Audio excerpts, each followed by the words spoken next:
अस्सलाम वालेकुम ख़वातीन और हज़रात, ईद के दूसरे दिन की खुशियाँ दुबाला करने के लिए हाजिर है आपका मेज़बान जुनैद सलीम हस्बे हाल के साथ। और मेरे साथ मौजूद हैं अजीज़ जां अजीज़ी और मेरे इंतहाई काबिल एहतराम मेहमानाने गिरामी। अच्छा हज़ूर वाला, मेरे व्यूअर्स आम तौर पे ये बात करते हैं कि जी आपके जो मेहमानान गिरामी हैं दानिश्वर, देखो कोई एक बंदा भी है उसके चेहरे पे कोई इज़्तिराब नहीं आया। मैंने दानिश्वर भी कहा, मेहमानान गिरामी भी कहा, नहीं तो ये तो आम बातें हैं जो हम सुनते ही रहते हैं। अच्छा, वो व्यूअर्स ये कहते हैं कि जी हम मतलब सारे बहुत फैन हैं इनके, तो वो कहते हैं कि जी इनको हम किरदारों के तौर पे तो जानते हैं, लेकिन वो जानना चाहते हैं कि गौरी साहब जो है यानी अमानत चंद जो है उनके हुस्न का राज क्या है। वो जानना चाहते हैं कि जुल्फी की सेहत का राज क्या है। वो जानना चाहते हैं, जाहिर है उनका जानना हक भी है कि नवाज अंजुम बतौर नवाज अंजुम शौहर कैसा है, बाप कैसा है। और इसी तरह हमारे गोगा जी जो हैं उनका जो है, जो हम ये कहते हैं कि जी वो खाते पीते बहुत ज्यादा हैं, तो वो जानना चाहते हैं क्या वाकई हकीकी जिंदगी में भी खाते पीते हैं या हवा ही भरी हुई है। ये सारे मेरा ख्याल है कि आज बात की जाए ना। सर जी ऐसी कोई बात नहीं है, मेरा खाते पीते घराने से तल्लक है। अच्छा, क्योंकि हमारा होटल होता था। अच्छा। और मैं अपने अब्बा जी के साथ होटल पे बैठता था। इसका मतलब है ये खाने पीने वाली बातें ये बिल्कुल दुरुस्त है ना हमारी। अच्छा, ये जी के होटल पे जब बैठना शुरू हुआ है तो ये तो देखो ना कि 2-3 महीनों में होटल बंद करा दिया। जाहिर है जब इसने आना जाना शुरू किया तो होटल क्या, वहाँ पे तो बड़े बड़े लंगर बंद हो जाए। नहीं, जब ये होटल पे बैठता था तो आधे घंटे बाद आपको पूछते थे बेटा कुछ बिक गया, कहता सारा ही बिक गया। नहीं सीरियसली बाकी। अच्छा, किसी दी पर्सनल जिंदगी में नहीं बोली। देखिए उसने कितनी बड़ी बात की है, हिकमत और दानाई से भरपूर। किसी दी पर्सनल गुफ्तगू। तो पर्सनल कैसे रह गया? वो चनों वाली रेडी वो तो चौक में होती थी आपकी। पर्सनल का नहीं यार गोगा जी जरा सीरियसली बताएं कि वालिद साहब कितने अरसे से वो होटल कर रहे थे जब? जी हमारे पैदा होने से पहले ही अच्छा होटल था। अच्छा, और उसके बाद फिर ये फैसलाबाद में? जी फैसलाबाद। अच्छा। और जंग बाजार है वहाँ, अच्छा, बहुत मशहूर है जगह, मंदिर सीताराम। अच्छा, हाँ जी, उस जगह पे वो होटल होता था। अच्छा का फिर अच्छा, बाय द वे उस होटल की कोई खास डिश जो फैसलाबाद में मशहूर हो या लोग खाने के लिए आते हो? हमारे होटल की कलेजी मटर कीमा ये बहुत मशहूर था। हाँ जी, और माशाल्लाह चने बहुत अच्छे बनाते थे अब्बा जी। और हम मेरे आप भी उस होटल में बैठे हुए हैं? हाँ। जी मैं भी बैठता था भाईजान। और मेरे अब्बा जी जैसा मुझे पूरे वर्ल्ड में कारीगर नहीं मिला।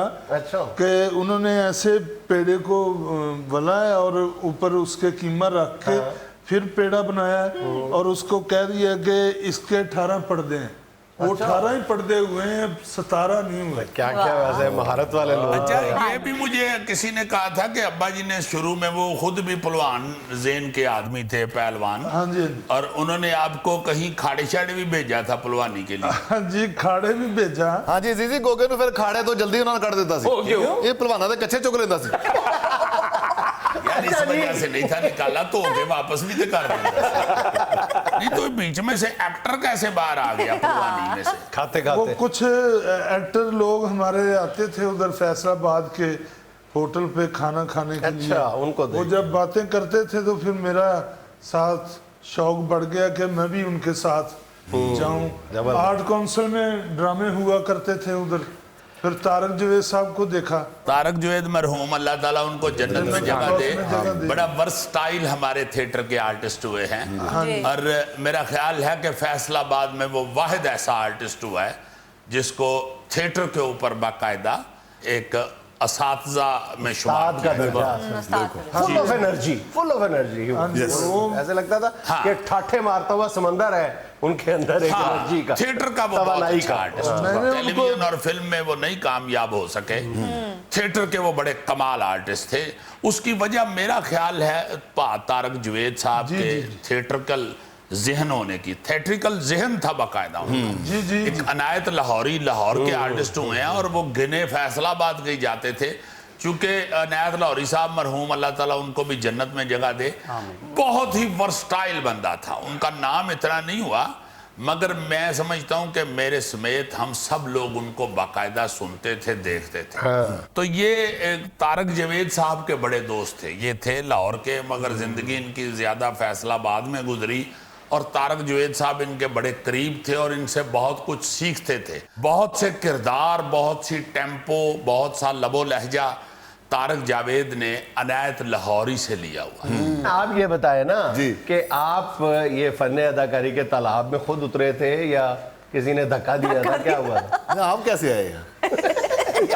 मेरा अदाकारी से क्या ताल्लुक है? इनकी फन अदाकारी मैं आपको बताऊं। अच्छा, बस करो बस करो, आप बताए जी, आप बताए ना कैसे इस तरफ आना जब हुआ? मेरी किस्मत में था मैं बस आ गया। आ गया, लेकिन आखिर कोई रुदाद भी तो होती है ना, कोई ट्रैक भी तो होता है ना आने का, कैसे आए? अच्छा जी। आहिस्ता आहिस्ता। सही बताऊं? हाँ बिल्कुल सही बताए। सच्ची? हाँ, आपने उम्र बतानी है। नहीं, ये क्या बात, वो तो लड़कियां उम्र छुपाती हैं, मैं तो नहीं छुपाता। मेरी तो पूरी 35 साल है। अच्छा चलो बताए ना। अच्छा जी, जुनैद कैसे साहब, मेरा महल्लेदार था तो उसको ना हीरो का शौक था, हीरो अच्छा बनने का। सॉरी, जब आप आए इससे पहले आप काम क्या करते थे ये बताएं? मैं काम करता था, मेरा खानदानी काम तो आपको पता है कि हमारा बैंड का काम है। बैंड का काम, कुछ 100 लाहौर के साल से। मशहूर तरीन बैंडों में से पीछे एक है। अमृतसर से, अब बड़े, अब छोटा भाई है बहू जी, तो उसके साथ साथ फिर दूसरे काम भी करते अच्छा, थे। बैंड में भी मुख्तलिफ काम होते हैं ना, वो बैंड होता है छोटा इंस्ट्रूमेंट, बड़ा। हाँ, आप क्या करते थे? अलग अलग होते थे। आप क्या करते थे? मैं वो पीतल का बाजा बजाता वो जो बड़ा होता है, था। नहीं, बड़े से छोटा, अच्छा बड़े से छोटा, अच्छा दरमियाना। बड़े से छोटा, यानी अरशद से छोटा अमजद। नहीं तो उसको कहते क्या थे? उसको ब्रास कहते हैं जी। ब्रास। जो बड़ा होता है ना उसको बेस कहते हैं। अच्छा अच्छा, जो ऐसे होता है, वो ऊपर से देख रहा होता है, वो बेस होता है। वो जो नीचे उसके, बिल्कुल ऐसे लगता है जैसे बड़े कोटे से दादा नहीं नीचे देख। जब गांव में जाता ना बैंड, गांव में जाता ना तो भैंसें उससे डरती हैं। अच्छा जी, फिर बताएं ना। अच्छा जी बताएं फिर कैसे आए? अच्छा जी, मेरे महल्लेदार शेख उमर थे, अच्छा जी। फोत हो गए थे, इसलिए कहा फोत हो गए, अल्लाह जन्नत नसीब करे। तो उनको ना शौक था, वो क्रिकेट टीम हमारी इकट्ठी थी, अच्छा वो जरा उनके हालात ठीक थे, वो फिल्में बनाते थे खुद। अच्छा। VCR पे वो जो दौर होता था। अच्छा अच्छा। तो वो स्टूडियो में शूटिंग हो रही थी, वो शाहनूर में। तो मैं महल्लेदार होने के नाते उसके साथ चला गया। तो मैंने कहा शेख साहब मुझे भी ले जाओ। वो वहाँ शूटिंग हो रही थी, वो जब वो सीन आया तो जो एक बंदे ने डायलॉग बोला था, वो उसे बोलने नहीं जा रहा था। अच्छा। वहां से कट हो जाता था, कट हो जाता था, अच्छा वो बोलने नहीं जा रहा। तो मैंने ऐसे कहा, मैंने कहा शेख साहब मैं बोल के देखूं। अच्छा, एक मिनट जरा, फनकार तो था अंदर। ये जरा बता दे वो जुमला था क्या? जुमला बताने लगा हूं कि वो एक बंदे की डेथ हो गई है छत से गिर के। अब महल्लेदार सारे इकट्ठे हुए हैं। अच्छा। ऐसे भी थे महल्लेदार, माड़े माड़े थे। तो एक बंदे का फिक्रा था कि कल्लू भाई तो फौत हो गए हैं, अब उनके बच्चों का क्या बनेगा। यानी आपके जो एंट्री का कैरियर का पहला जुमला था वो मौत का जुमला था। मौत का। और याद इसलिए हो गया कि उसमें कल्लू भाई था। अगर कोई और सुफियान भाई होते या क्या, तो मुझे नहीं। कंप्लीट पैकेज था इनके लिए। तो वहां से मुझे महसूस हुआ कि यार मैं बोल सकता हूँ। अच्छा। फिर मुझे भी शौक पड़ गया। फिर मुझे अकबर राय साहब मिले पहले थिएटर की दुनिया में। उस्ताद जो थे ना जी अमानत के, अकबर राय साहब, वो थिएटर के बड़ा नाम था। शेख साहब जो थे, यानी कमर्शियल टीमों में बड़े अलमरा, या वो मेरे उस्ताद जी करते थे, यानी लोकल नए मतलब वो नए बंदों को लाने में बड़ा ही इन्वॉल्व होते थे। बहुत ज्यादा लोग लाए वो। बड़े प्यारे आर्टिस्ट थे, डायरेक्टर बड़े अच्छे थे, पेंटर बड़े अच्छे थे, हर काम हर फन मौला था। वो एक मुकम्मल थिएटर था वो बंदा। उनके शागिर्दों में बड़े बड़े नामवर लोग हुए हैं। ये आबद कश्मीरी साहब ने स्टार्ट उनसे किया हुआ है, अशरफ राय साहब ने स्टार्ट अकबर राय साहब से किया हुआ है, फिर जावेद हसन साहब एक थे हमारे आर्टिस्ट, राइटर, डायरेक्टर भी, उन्होंने उनसे काम शुरू किया। आरफ अली साहब मरहूम, वो बहुत अच्छा आर्टिस्ट, वो उनके शागिर्दों में से थे। नाज़रीन, एक छोटा सा वक्फा, हाजिर होते हैं चंद लम्हे बाद। मैंने वेल्डिंग का कोर्स जाके शुरू किया अब्बू से छुप के, क्योंकि अब्बू तो बनाना चाहते थे डॉक्टर। उन डॉक्टर थे कितने भी बंदा वेल्डर ही ना कर तो टंके लांदा वेल्डिंग निकली नहीं हले मेडिकल के शोबे।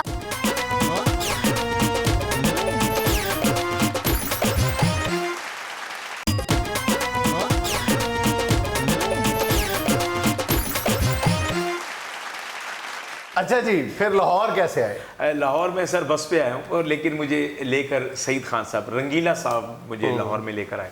मुझे शर्फ ये था कि मैं मुल्तान से एक दफ़ा उनके साथ ओमान शो करने के लिए गया था, जब उन्होंने काम वाम देखा तो अच्छा, ये एक चीज़ इसकी बड़ी कमाल है जी। ये शुरू में मैं हैरान हो गया सुन के, ये मेरा हम उम्र है मगर मैं ये सुन के हैरान हो गया कि यहाँ लाहौर में आने से पहले ये पाकिस्तान की बहुत बड़ी हीरोइन जो हैं, फिल्म हीरोइन, हाँ जी, उनके साथ ये बाहर के मुल्कों में शो करने जाता रहा है। और छोटे से उम्र और कद में ये बड़ी हीरोइनों के साथ वो उधर डांस की या किसी गाने की परफॉर्मेंस देती थी, तो ये उनके साथ बतौर वहीद मुराद या बतौर नदीम या बतौर मोहम्मद अली स्टेज पे खड़ा होता था। छोटे से कद पे क़यामत शरीर था। ये माशाल्लाह छोटी सी उम्र में ही काफ़ी मेहनती आदमी हुआ है, और मैं इसका फ़ैन भी इसीलिए हूँ कि ये बड़ा मेहनत का शाह। लेकिन सर लाहौर में जब आया हूँ तो इरफान खोसर साहब और सोहेल भाई, अल्लाह इनको सलामत अल्लाह रखे, पाक हमारे सरों सलामत पर रखे। यकीन कीजिएगा बहुत इन्होंने मुझे गाइड किया और उंगली पकड़ के साथ चलाया। इरफान आपको खोसर नहीं, हमें साहब भी। का प्रोडक्शन हाउस सरमद होता प्रोडक्शन। था, अब भी है, जी। तो उसमें ये बड़ा काम करता था जाके। वो चूंकि वो तो रेडियो के हवाले से, टेलीविजन के हवाले से वहाँ पे बहुत से वो बनती थी इश्तिहारी फिल्में, और ये वो उसमें ये बड़ा उनके साथ उनके दफ्तर में बड़ी मेहनत करता था। अच्छा जुल्फी जी, आपकी एक बहुत बड़ी फॉलोइंग है, आपकी फैंस हैं बहुत लाखों की तादाद में, वो बहुत कुछ आपके बारे में जानना चाहते हैं कि आपका सफर गुजरांवाला से लाहौर तक का कैसे ऐसे हुआ। मुझे वैसे इसने बताया था, कहता मेरे पास लाहौर तक का किराया भी नहीं था, कहता मैंने ना अस्पताल जाके ना सरकारी, कहता मैंने दिल पे हाथ रख दिया, वो एम्बुलेंस छोड़ गई मुझे, डॉक्टर ने कह दिया लाहौर ले जाओ, कहता मैं लाहौर आ गया। सर ताल्लुक मेरा गुजरांवाला से है। अच्छा, मैं गुजरांवाला का रहने वाला हूँ, नामी जमात का, कहीं से नहीं लगते, कहीं से नहीं लगते। लेकिन हूँ। अच्छा, मैंने नामी क्लास के पेपर दिए तो उसमें थोड़ा सा टाइम था।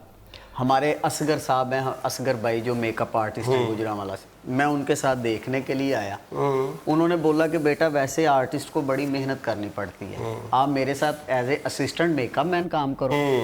और शागिर्द आपने बाबा जी शाहिद इजाज साहब कौन है? बाबा जी शाहिद इजाज साहब ने शाहिद इजाज साहब हमारे भी उस्ताद हैं, गुजरांवाला में अच्छे नामवर राइटर डायरेक्टर हैं, बड़े मेहनती और मुदब्बर आदमी। अच्छा, तो फिर बाबा जी ने आहिस्ता आहिस्ता काम करवाना शुरू करवाया। फिर जब सोहेल भाई गुजरांवाला में साल बाद थिएटर लेके जाते थे, फिर आहिस्ता आहिस्ता इन्होंने गुजरांवाला के लड़कों को जो बाबा जी की टीम में थे चांस देना शुरू किया।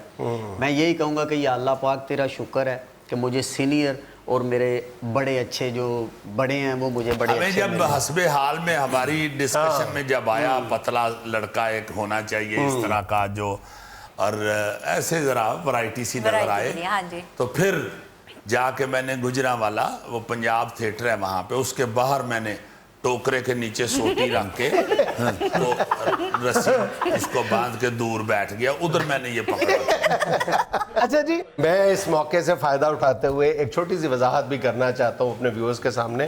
जी। कुछ लोग ये एतराज़ करते हैं, हम पर भी करते हैं कि हम जो है किसी की फिजीक पे हम उसको तज़हीक का निशाना बनाते हाँ जी। हैं। तो मैं ये वजाहत करना चाहता हूँ कि हमारे जितने भी साथी हैं और जिनके बारे में हम बात करते हैं, आपस में मजाक के पहलू निकालते हैं, चाहे वो मोटापा हो या पतलापन है या कद है या रंगत है, तो उसकी वजह ये है कि वो खुद उस पर फख्र महसूस करते हैं, वो उनकी वजह शोहरत है। वो उस पर खुदा न खास्ता शर्मिंदा नहीं है, वो उसकी वजह शोहरत है, अपने अपने फील्ड में इनकी वो जो है वो उसकी वजह से मशहूर है वो। तो हम इसलिए उसमें से मिजाक का पहलू निकालते हैं, खुदा न खास्ता इसमें तज़हीक का दूर दूर तक कोई शायबा तक नहीं होता। सर हमारा सबका आप तो मुझे दावत दे दिया करें, बड़े डरे हुए हैं सर जी लोग। जुनेद सर, आपने हम सब लोगों की कहानी तो सुन ली, हम सोहेल साहब की जुबानी उनकी अपनी कहानी सुनना चाहते हैं। मैं तो भाजी अब कितनी दफा सुना चुका हूँ पहले भी, मैं भी गुजरांवाला से स्टार्ट हुआ था जी। ये भी मैंने एक दो दफा बताया है कि मेरे जो नाना थे बाबा पंजाबी डॉक्टर फकीर मोहम्मद फकीर, जी। अल्लाह ताला उनको जन्नतुल फिरदौस में जगह दे, वो रेडियो से वाबस्ता थे, उधर अदबी प्रोग्राम करते थे, उस वक्त रवाज था बड़ा, बहुत से होते थे प्रोग्राम। जी जी। तो वो उधर रेडियो पे प्रोग्राम करते थे, फिर टेलीविजन पे भी, उस वक्त ब्लैक एंड वाइट जब टीवी था उस पे भी आना शुरू हुए। तो पहली दफा मैंने उनको टीवी पे देखा था। वो हमारे घर ही आए और उन्होंने कहा कि मेरा आज प्रोग्राम लगना है 6:30 बजे, कटो टीवी। उस वक्त टीवी बकायदा रात को लपेट के रख लेते थे। और ये काफी देर तक ये समझता रहा कि नाना अब्बू सिर्फ आज हमारे टीवी पे ही आए हैं, हम सायों की टीवी पे नहीं आए। नहीं तो ये वाकई सही हकीकत है। वो मैंने जब देखा ना, वो निकाल के अब्बू ने टीवी लगा के तो सहन में कुर्सियां शुर्सियां रख के आगे बैठ गए। अब ये डॉक्टर फकीर मोहम्मद साहब बैठे हुए हैं और वो टीवी पे भी आ रहे हैं। अरे तो मैं छोटा सा ऐसे देख रहा हूँ और मेरे लिए बाखुदा वो एक बड़ा खौफनाक मंजर था कि ये कैसे हो सकता है। अच्छा मैं चुप, अब जरूरत नहीं थी उस वक्त होती आजकल के बच्चों की तरह बड़ों के पूछने सामने की। तो वो चले गए जब, तो टीवी फिर अंदर रख दिया गया। मैंने अगले दिन टीवी को पीछे से, उस वक्त एक हार्ड बोर्ड लगा होता था पीछे, ऊपर पेच कसे होते थे। मैंने वो पेज खोल के हार्ड बोर्ड उतार के देखा कि डॉक्टर फकीर साहब इसमें घुसे कैसे। अमेजिंग, वाह वाह वाह वाह। लो जी अंदर मैंने खोला तो उसमें वो ट्यूबें सी कितनी सारी, जिस तरह आजकल न्यूयॉर्क दी उत्तों फोटो खिंचो तो बिल्डिंग नहीं थी, वो पूरा अंदर न्यूयॉर्क बना हुआ था ट्यूबों का। तो मैंने डर के फिर बंद कर दिया कि इतने जगह ही नहीं पैर रखने बंदा बढ़ के नहीं गया वो। पर बस एक टीवी में घुसने का शौक जहन में, एक अट्रैक्शन बैठ गई और फिर ड्रामा देखना शुरू हो गए आहिस्ता आहिस्ता। फिर वो ड्रामे वाले अच्छे लगने शुरू हो गए। फिर मैंने सेकंड ईयर में मैं FSC कर रहा था, डॉक्टर बन रहा था मैं। अल्लाह ने हाथ दे के बचाया FSC को और पाकिस्तान में साइंस और मेडिकल को। क्या कर रहे हो यार, ईमान से अगर मैं डॉक्टर बन जाता ना, बहुत आला डॉक्टर मैंने। अच्छा ये मेरी बात सुनो ना, तुम हमें बताते हो, हमारे व्यूअर्स को भी बताओ कि तुमने दुनिया का हर काम किया हुआ है। तुमने मिस्त्री भी बने हुए हो, तुमने चूजों को टीके भी लगाए हुए हैं, क्या क्या किया जरा बताओ ना मजे में। भाई ये आज भी आदत है, आज भी घर में कोई चीज ठीक करने वाला आए ना तो मैं उसको देखना शुरू हो जाता हूँ वाह। कि ये क्या कर रहा है। अच्छा ये जो मिस्त्री पुना है, मेरे एक कजन है, स्वीडन होते हैं आजकल, अल्लाह पाक उनको जिंदगी से तंदुरुस्ती दे, जाहिद डार साहब। उन्होंने इंजीनियरिंग की हुई है, उधर वो जाके स्वीडन की रेलवे में लगे और आजकल किसी बहुत बड़ी कंपनी में वो माशाल्लाह लगे हुए हैं जी। कोई अच्छी पोस्ट पे। वो इंजीनियर थे और उनका ये जहन था, उन्होंने घर में सारी टूल किट रखी हुई थी। अच्छा। वो घर में खुद ही बिजली शिजली थोड़ी बहुत को खराब खरूब होनी, उन्होंने बोर्ड खोल के ठीक करनी, इस्त्री ठीक कर रहे हैं, मैं उनको देखता था। एक रशीद डार साहब होते थे हमारे, वो भी रिलेटिव थे, वो भी आके हमारे घर में आते थे। तो अब्बू को पता था कि ये बड़ा मिस्त्री आदमी है रशीद डार साहब। वो कहते यार रशीद अब पक्का पता नहीं क्यों नहीं चल रहा, उन्हें देख लेने लिया और अंदर पेचकस। तो इन लोगों को देख के ना ये दोनों बंदे मेरे लिए ये अट्रैक्शन, मुझे भी शौक पैदा हो गया।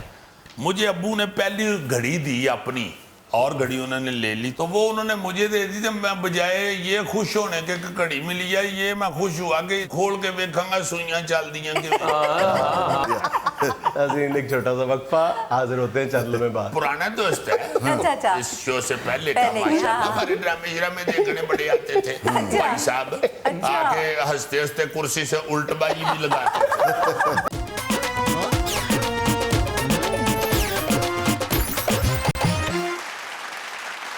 अच्छा भाईजान, बात हो रही थी वेल्डिंग की, मैं ले गया था वेडिंग तक, शादी तक। वो वेल्डर है भाई शौकिया, अब्बू से छुप के, चूंकि अब्बू का तो वो पढ़ा रहे थे बच्चों को अल्हम्दुलिल्लाह, बिल्कुल वो, मगर ऐसे शौक फंस गया। ये भी कई दफा मजाक कर चुके हैं कि भाईजान के जो वालिद साहब थे, अल्लाह जन्नत नसीब करे, कन्वर्ट। ये मैं इनकी मौजूदगी में नहीं कह रहा, आप जितने भी इलाके के लोग हैं उनसे पूछ सकते हैं कि वो एक पुलिस ऑफिसर थे और इंतहाई ईमानदार और फर्ज शनास पुलिस अफसर थे। लोग उनकी ईमानदारी की मिसालें दिया करते हैं। अल्हम्दुलिल्लाह अल्हम्दुलिल्लाह उनकी महफिल नसीब कर दी, बड़े प्यारे आदमी थे।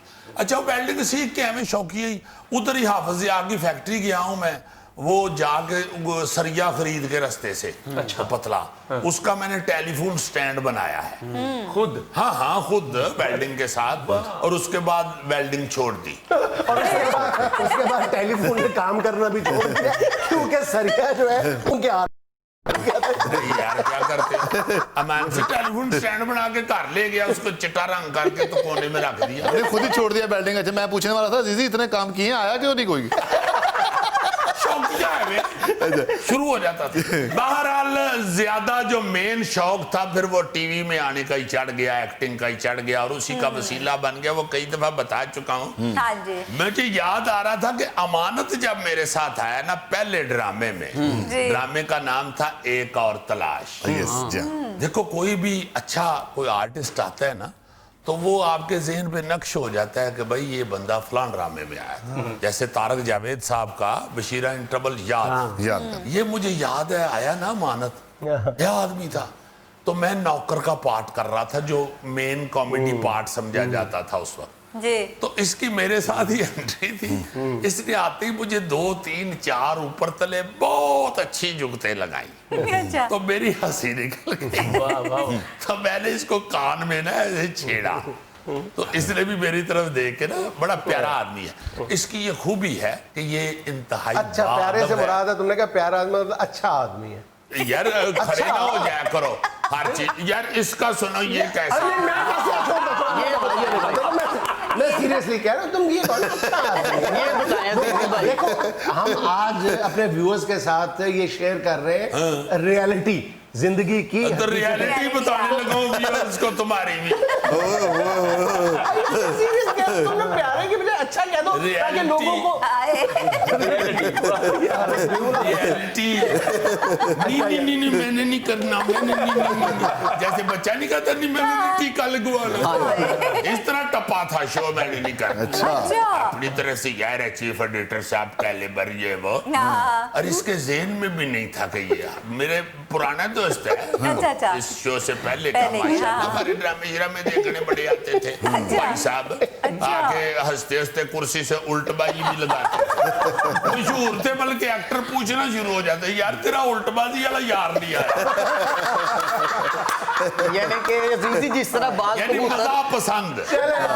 मैं समझता हूँ कि मजाया शो के लिए मजा पसंद आदमी बड़ा ये जो भाईजान ने बात बताई है ना, actually it happened like this. ये प्रैक्टिकली यही हुआ था कि अच्छा।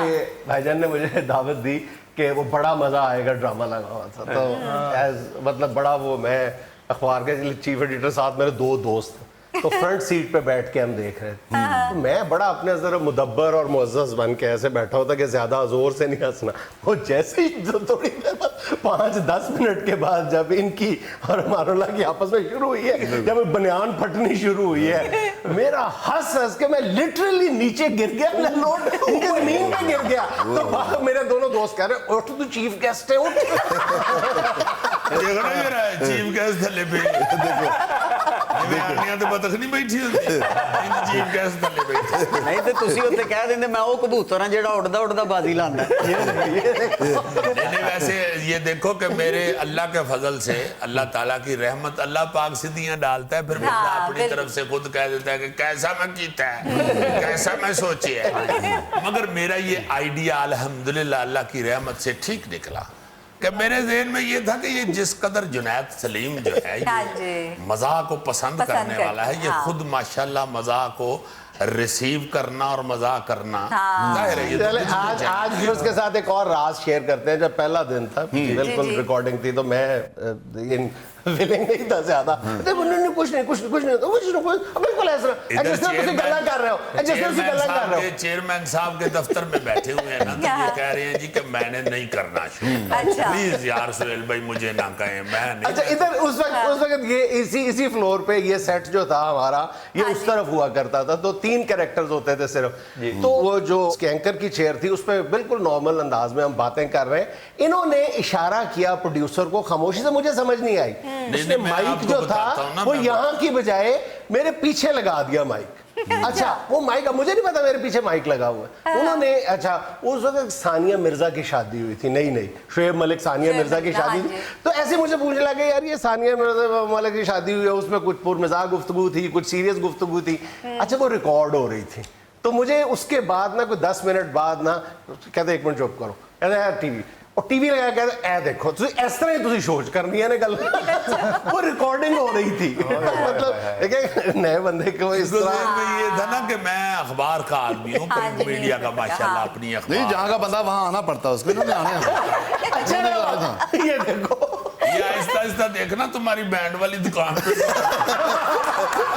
और उधर जाके बहू से बात समझ। कहे जरा वो छोटी छोटी वाला पड़ा। इसका मतलब मेरी तेल वाली दुकान पे भी पहुंचे। अच्छा बाद में बताना वक्फा हो गया। नाज़रीन एक छोटी सी कमर्शियल ब्रेक, हाजिर होते हैं कुछ लम्हे बाद। उसने अलर्ट किया लोगों को कि ख़वातीनो हज़रात तवज्जो फरमाइए, हमें इत्तला मौसूल हुई है कि जहाज में बम है।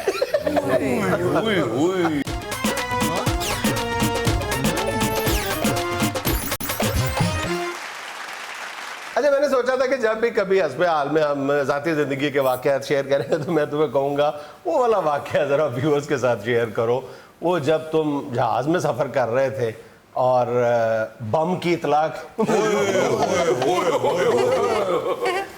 बड़ा अजीब सा वाक़या है और ना यकीन आने वाला वाक़या।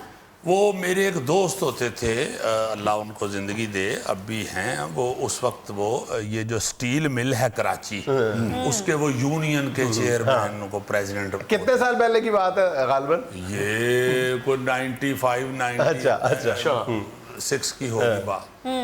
लो जी, वो जो प्रेसिडेंट साहब थे उधर के स्टील मिल के, हाँ जी। उन्होंने इलेक्शन विन किया और उन्होंने को उसको सेलिब्रेट करना था अपनी फतह को। तो उन्होंने कहा कि यार बात सुनो, इधर वो ड्रामा देखने आते थे, जब भी लाहौर आते थे ड्रामा श्रामा देखते थे। अच्छा तो उन्होंने कहा जी कि यार कोई 2-3 आर्टिस्ट लेके तो आओ हमारे फंक्शन में। उधर हमने फंक्शन रखा हुआ है जी। स्टील मिल के मुलाजमीन के लिए। मैंने कहा यार कराची में उधर कहाँ गया? नहीं, उधर पूरे पाकिस्तान से लोग मुलाजम हैं और ये और वो है, खुद भी वो इधर के पंजाब के ही थे। अच्छा। तो उन्होंने कहा नहीं आ जाओ, लोग बड़ा एंजॉय करेंगे, ये वो, प्लीज जरूर आओ, आपके बड़े उधर फैन हैं, ये वो, इस तरह उन्होंने प्यार किया। अच्छा खैर उन्होंने कहा कि कोई 4 को बंदे आ जाओ। 4 टिकटें उन्होंने भेज दी। अच्छा। मैंने बब्बू बराल मरहूम, मस्ताना मरहूम और आबिद खान साहब मरहूम को साथ कहा कि आपने मेरे साथ जाना, और खुद भी मैं तैयार था। उन्होंने भी कहा ठीक है। एन मौके पे ना जी मस्ताना साहब और बब्बू बराल मरहूम ने ना कर दी। अच्छा मैंने कौन सा उधर से को पैसे पकड़े हुए थे, मैं भी इजी हो गया। मैंने कहा ठीक है कोई बात नहीं। उन्होंने पुराना लोया ही देना था ना स्टील में का। नहीं, वैसे ही प्यार मोहब्बत में जा रहे थे। वो आबिद खान साहब ने क्या, चल मैं तेरे साथ चलता हूँ। आबिद खान साहब मरहूम और मैं, एक लड़का था हमारे साथ काम करता, आपको मेरा ख्याल है फील्ड में या कहीं और काम करता है, मुदस्सर अयूब खान साहब मरहूम हमारे बहुत बड़े आर्टिस्ट हुए हैं टेलीविजन के, उनका बेटा।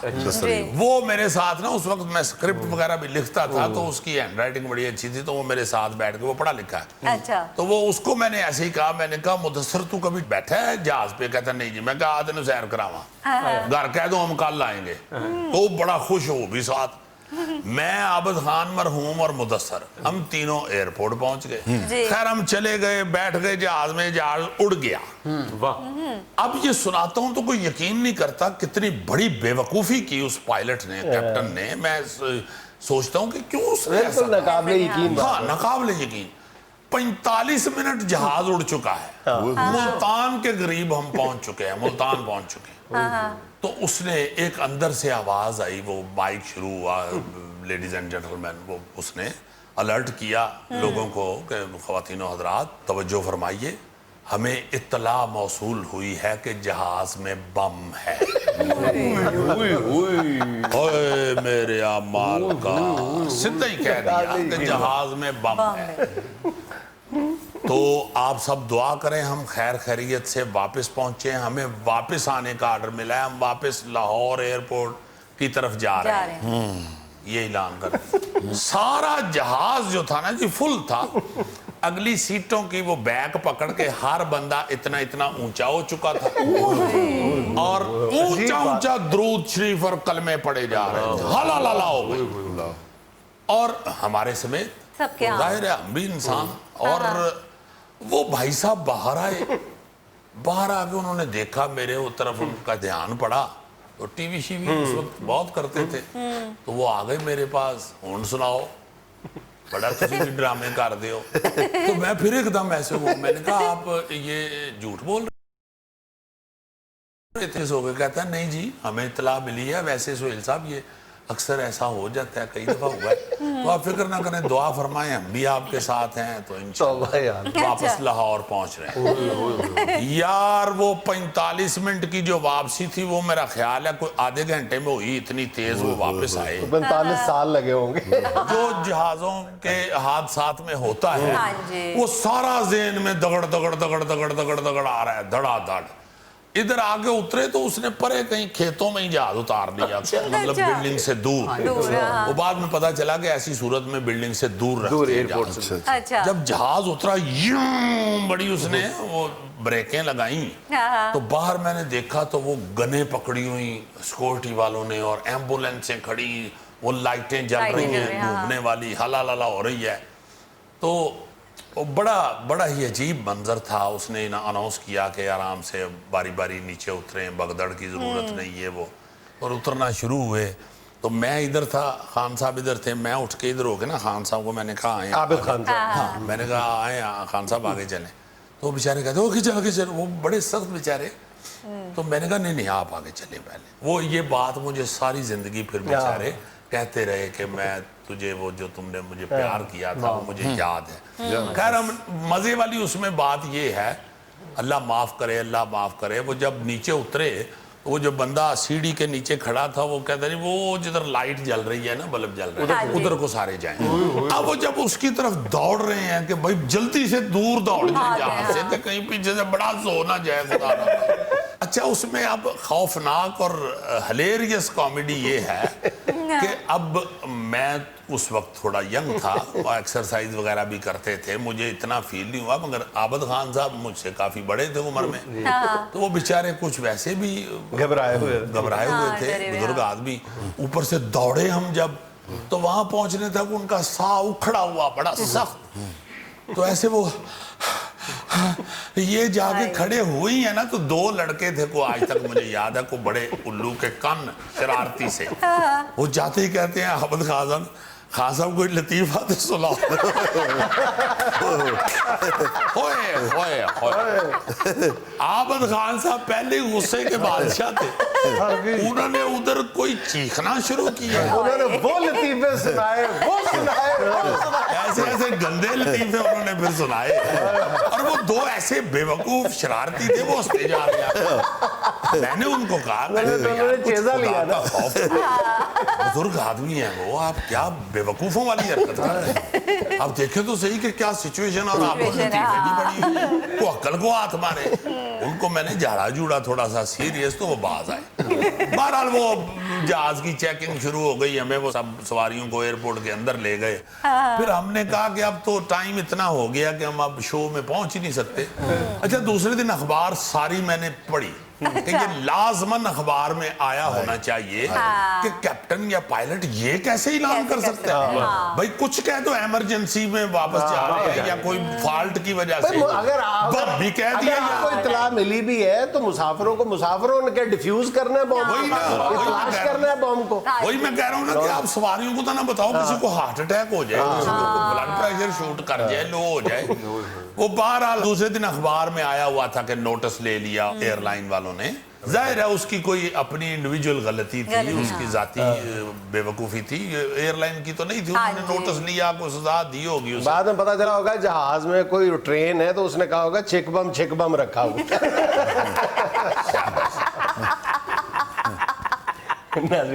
ये था आज का हंस पे हाल। और आज की छोटी सी बात ये कि अपनी सोच को हमेशा मस्बत रखिए।